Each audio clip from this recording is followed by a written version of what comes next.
What happens when the golden boy of game shows falls victim to the most unpredictable panel on daytime television? What you're about to see is precisely the second that Steve Harvey's visit to The View escalated from a press circuit necessity to a full-on shouting match. This was no minor squabble. This was a clash of the titans, leaving producers frantically backstage and the studio audience stunned in silent disbelief. By the time the cameras cut to break, a comedy legend had been pushed past his limits. But what could make a comedian of Steve Harvey's stature walk off a live television set? Stick around and you'll find out, because the tension begins to build as soon as he walks through that door. It was supposed to be just another day of promotional appearances, a run-of-the-mill segment. Steve Harvey, king of family television, had rolled up to the ABC studios in New York to promote his new relationship book and a highly anticipated comedy special. Backstage, he was his usual charming self, cracking jokes with the crew and radiating the perfect mix of warm humor and polished confidence that have made him a staple in homes everywhere. Producers had instructed him to keep it light, keep it funny, and play up the star power. It appeared that Joy Behar, however, hadn't received the memo. While the entire studio had been prepared to laud Harvey's recent success, Joy was on a totally different wavelength and seemed to be biding her time until she could switch the conversation from friendly small talk to aggressive personal attacks. The studio audience buzzed with excitement. The segment finally kicked off, and Whoopi Goldberg welcomed Harvey to the stage. Steve emerged looking like a true mogul in a impeccably tailored suit and flashed that signature grin as he hugged all of the co-hosts one by one. Yet when he reached Joy, there was an instant and visible coldness, a split-second stiffening of her stance that Steve immediately picked up on. He chalked it up to the jitters of live television, but the studio audience could feel the temperature in the room dip slightly. With the applause subsiding, Whoopi smoothly transitioned into what was sure to be a harmless segment. "Steve," she started, "we want to acknowledge all of the phenomenal work you're doing," she commented. "You're literally conquering family television with Family Feud. Your stand-up specials are always a blast, and now you're giving us relationship advice? How do you manage it all?" This was a moment for Steve to beam and soak in the praise. Pay close attention to Joy Behar's facial expressions during this introduction. While the audience clapped along to Whoopi's accolades, Joy sharpened her knives. The friendly banter was over.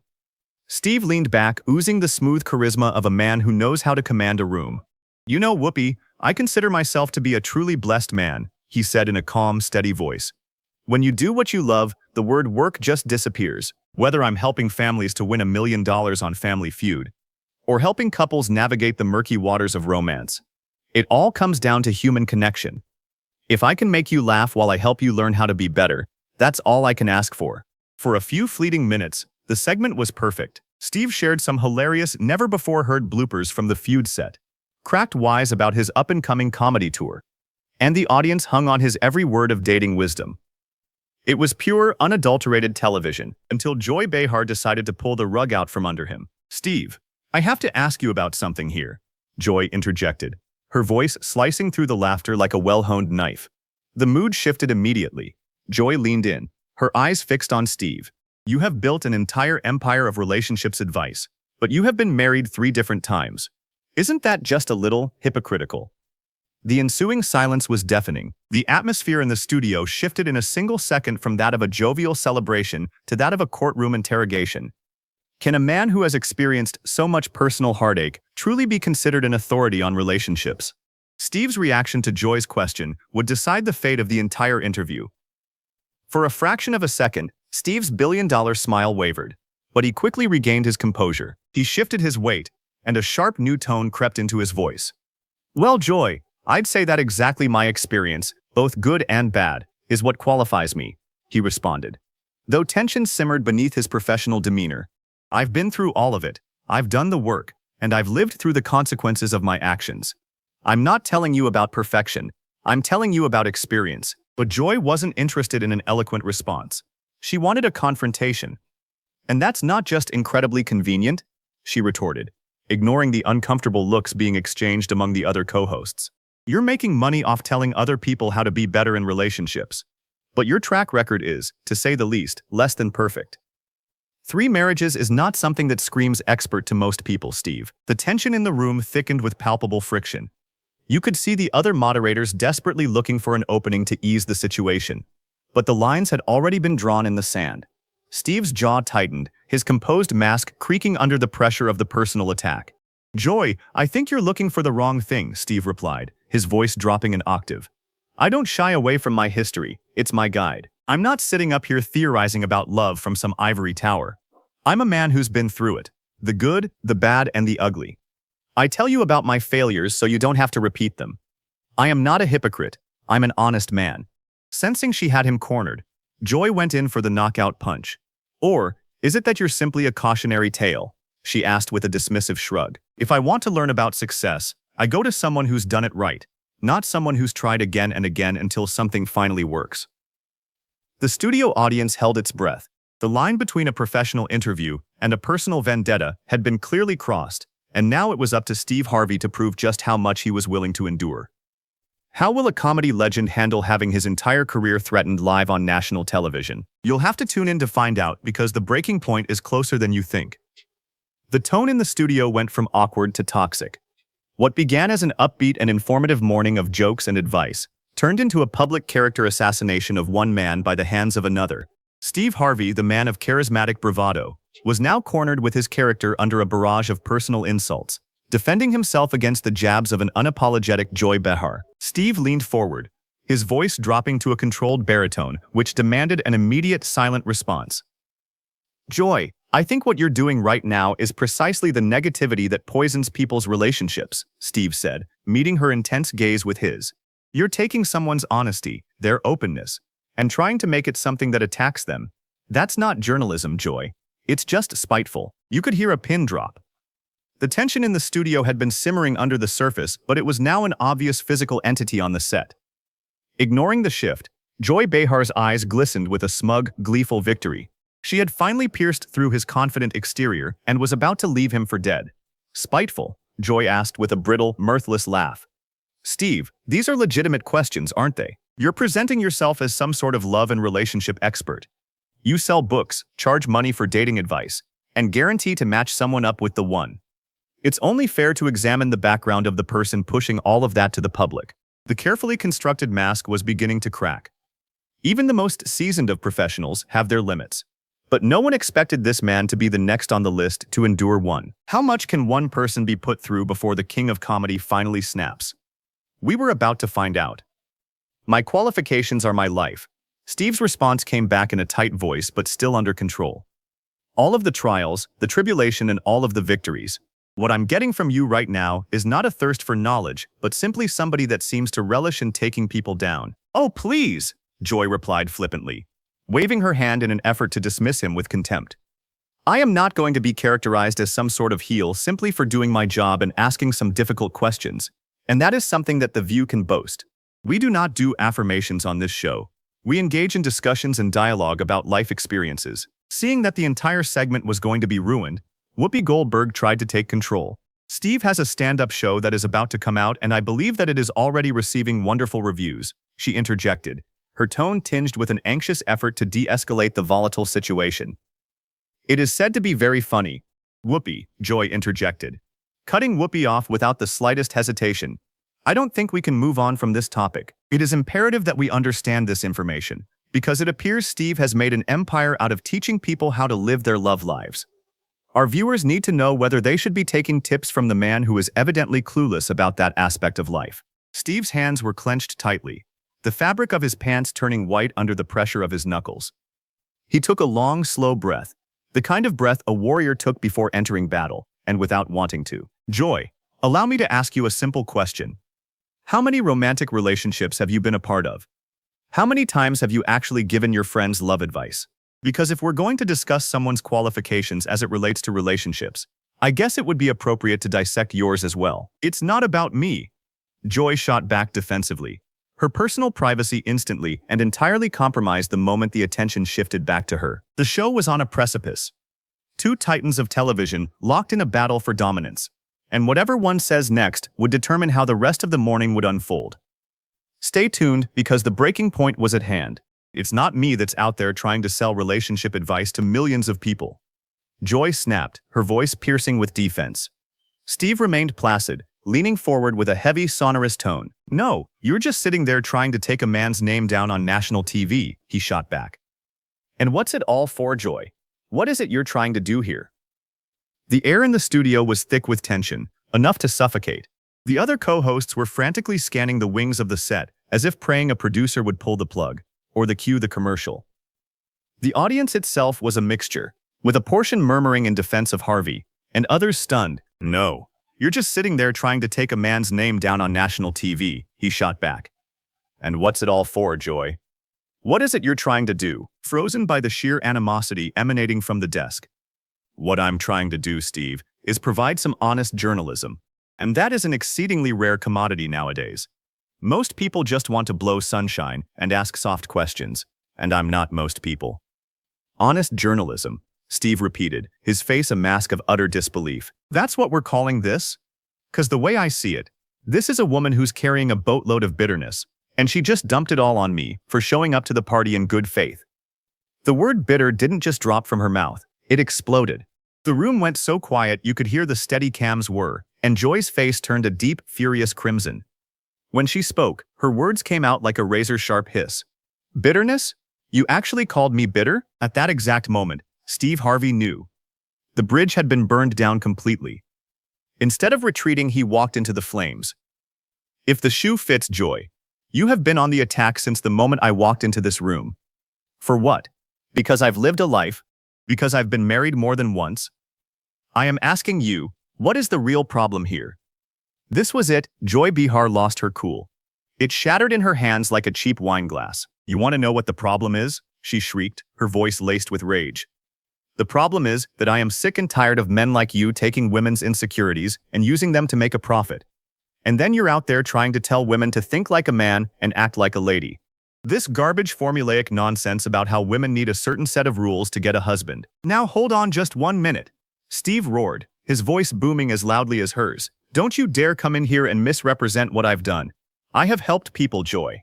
I have helped families, and I have brought hope and laughter and perspective into people's lives with some dirt I've walked through. And what have you done? What have you brought to this world, other than sitting there and tearing a man down?"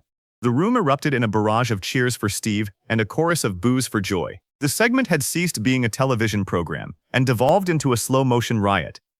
Behind the scenes, producers flailed their arms, waving for someone, anyone, to rein in the chaos. "My contribution?" Joy screamed, her whole body quaking with anger. "My contribution is pointing out phonies like you, Steve Harvey. You are a snake oil salesman in an expensive suit." Steve rose to meet her gaze, towering over her. "And you are nothing more than a bitter woman who can't stand to see someone else succeeding. This isn't journalism, Joy. This is just you venting all your personal issues that you clearly can't take care of behind closed doors." "Personal issues?" Joy's voice reached a piercing, glass-shattering level. "How dare you presume to be a psychiatrist for me on my own show?" Steve let out a short, rough laugh. "Your show?" The battle had finally arrived. In the history of daytime television, the desk had never been this close to the edge between guest and host. What happened next was certain to rock the entire industry for months. "Last I recall, this program was called The View, not the Joy Behar Hour," Steve snapped, his voice slicing through the chatter like a finely honed scalpel. "But I guess that's the problem, isn't it? You've somehow convinced yourself that this entire world orbits your ego." Whoopi Goldberg, a force field against chaos, stood, hands held up in a futile attempt at peace. "All right, everyone, wait. Let's all take a deep breath." But Joy Behar wasn't yielding. She was pulling out the nuclear option. "Want to talk about reality, Steve? Let's peel back the veneer," Joy sneered, her voice laced with pure, unadulterated venom. "Let's talk about how you treat your staff when the cameras are off. Let's talk about what I've overheard about what goes on behind the scenes of your productions. You talk a good game to millions about how you operate with integrity, but I've been told a very different tale of the real Steve Harvey when nobody is watching." The studio felt like it collectively held its breath, a deathly hush descending. Steve's face contorted, the blood draining away, only to return with a savage, white-hot flush of pure fury. "What did you just say about me?" "You heard me," Joy replied, leaning forward, savoring the strike. "Perhaps the public would be interested to hear about the whitewashed version of yourself you've paid millions to construct."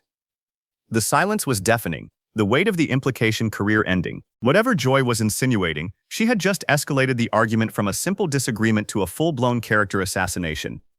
Steve's hands trembled visibly, his knuckles turning white as he fought to contain the inferno that threatened to engulf him. When he finally spoke, his voice was a low, vibrating rumble of barely suppressed rage. "Joy, I don't know what twisted little game you're playing, but you are treading on extremely dangerous ground with those allegations.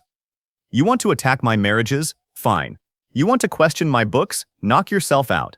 But the second you sit here and concoct lies about my professional integrity without so much as a shred of proof, you cease to be a journalist and become a mere gossip. Was this the moment a legendary career imploded, or had Joy Behar finally crossed a line that even she couldn't uncross? The look in Steve's eyes told a story all its own. A gossip? Joy scoffed, her own eyes blazing with righteous indignation. Pot, meat, kettle. Everything about you is a carefully crafted performance, Steve. Saint Steve. The paragon of moral virtue. The family man, please. It's all just branding, and I'm merely trying to get to the truth behind it all. I have never claimed to be a saint, Steve bellowed, his voice resonating throughout the cavernous studio space. I've been more vocal about my flaws than any other man on this planet.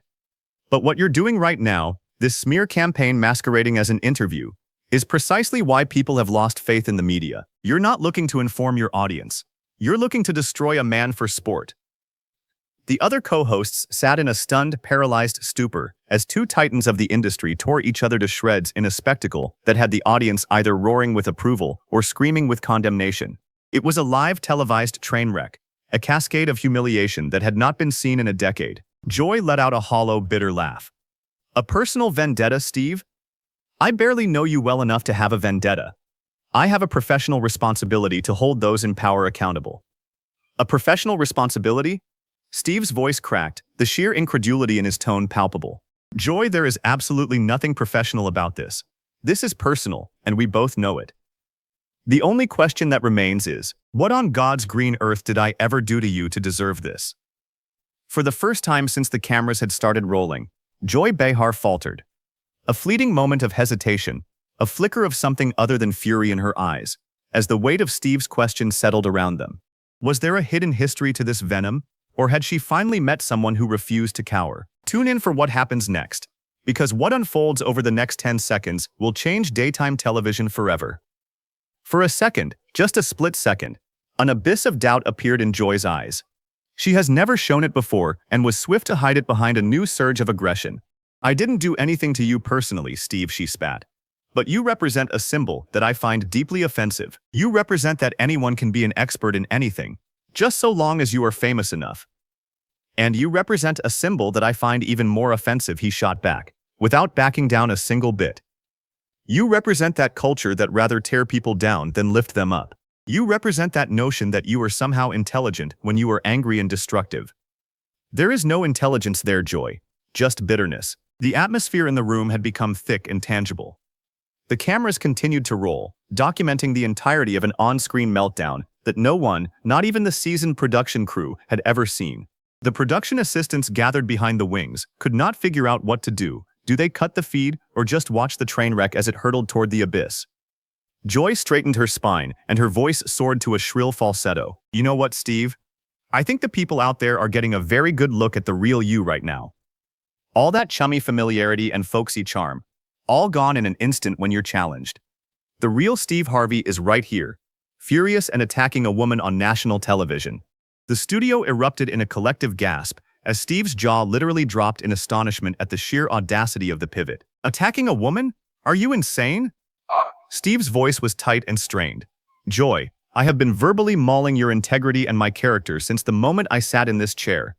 And now the second I defend myself, you're going to turn into a victim? I'm not going to be a victim, she shrieked. I'm pointing out the irony that the man who writes self-help books on how a man should treat a woman is standing here screaming at one. I am screaming at someone who has been attempting to murder my character for 20 minutes, he boomed back through the ABC studios. Your gender has absolutely nothing to do with it, Joy. This has something to do with your unprofessionalism and lack of respect and just cruelty, plain and simple. Whoopi Goldberg cleared her throat. Okay, that is enough. We need to take a break. But Steve Harvey had had enough of that. He turned to the main camera and addressed the million or so viewers out there in the real world, with a tone that was an uneasy cocktail of pure rage and extreme disappointment. Ladies and gentlemen, I came here today to speak to you about my book and my stand-up. I came here to have some laughs and maybe give you some wisdom that I've picked up along the road. What I got today was something else entirely. A talk show host who was interested in taking out her guest rather than having a conversation. What you found, Joy screamed over him. determined to have the last word, was a talk show host who had enough nerve to ask questions that need asking rather than stand here and give you an unfettered platform to push your books. The room was now filled with an atmosphere of an approaching nuclear bomb, and the timer had just hit 0. What would follow the next segment of this television disaster could perhaps go down in history as the most dramatic walk-off television had ever witnessed. Steve then turned back to face Joy. He slowly dropped his voice, adopting a deathly, resonant calm. "You know what, Joy? You're right about one thing. This interview has been highly educational. It has clearly illuminated to me just what kind of person you really are, and what kind of poisoned atmosphere you maintain at this table. Frankly, my heart goes out to your co-hosts. I can't even begin to imagine the psychological duress of facing this particular woman on a daily basis." The comment landed like a physical blow. Joy's face flamed into a deep, bruised scarlet. For the first time in her career, she was visibly speechless. When the words finally sputtered out of her, they came out laced with a broken, furious rasp. "How could you possibly? How could you walk onto my set and have the audacity to insult me and my colleagues?" "I didn't insult them," Steve corrected, his tone the embodiment of composure as opposed to her unbridled fury. "I said that I feel sorry for them. That is a huge distinction. And as for you, Joy, I have not said a single word to you today that you have not already confirmed through your own behavior in the past 20 minutes. A profound and chilling silence descended upon the studio audience. The weight of the moment settled heavily as the magnitude of what was transpiring hit Joy with full force. She had been looking to provoke Steve into a breakdown. She had hoped he'd lose his temper. However, with the bridge thoroughly burnt, she seemed completely at a loss as to how to extinguish the flames. Would the interview end here, or would this be the catalyst for an unprecedented media breakdown? Whatever Steve's next move proved to be, would go on to be heard round the world. Steve took a long look at the studio at large. He took in the uncomfortable faces of the co-hosts and the equally distraught audience members before his gaze finally settled on Joy. "You know what?" he announced. "I think I'm done here. This is not the interview that I came here to conduct, and it is certainly not the quality of television that nourishes anyone's soul." What followed was nothing short of unprecedented. Steve Harvey reached up and unclipped his microphone from his lapel. The studio audience and co-hosts recoiled as a ripple of disbelief spread across the room. As a guest, one does not just walk off of the view. It's an unwritten rule. Realizing the significance of the situation, Joy began to appeal to him with a desperate plea. "Steve, please wait. You don't have to do this." He raised his hand, cutting her off with absolute finality. "No, Joy. I do. I must maintain my own sense of self-respect and dignity, even if it means it's the only person on this panel demonstrating those qualities. I wish your viewers well, but I refuse to continue participating in whatever this was meant to be." As Steve rose from his chair and turned to make his exit, the studio audience erupted into utter chaos. While half the people on their feet applauded him vociferously, the other half began to jeer at the moderator's table, while the panel co-hosts stared blankly, frozen like statues mid-meltdown. At the edge of the set, Steve paused one last time to look into the camera. "To everyone who is watching this at home," he implored, "remember that life is way too short to spend it tearing down everyone around you. We have to build each other up, support each other, and lift each other up, and in that regard we would grow." And with that, the king of comedy walked off the set and into the annals of television history, leaving the lion's den in utter silence.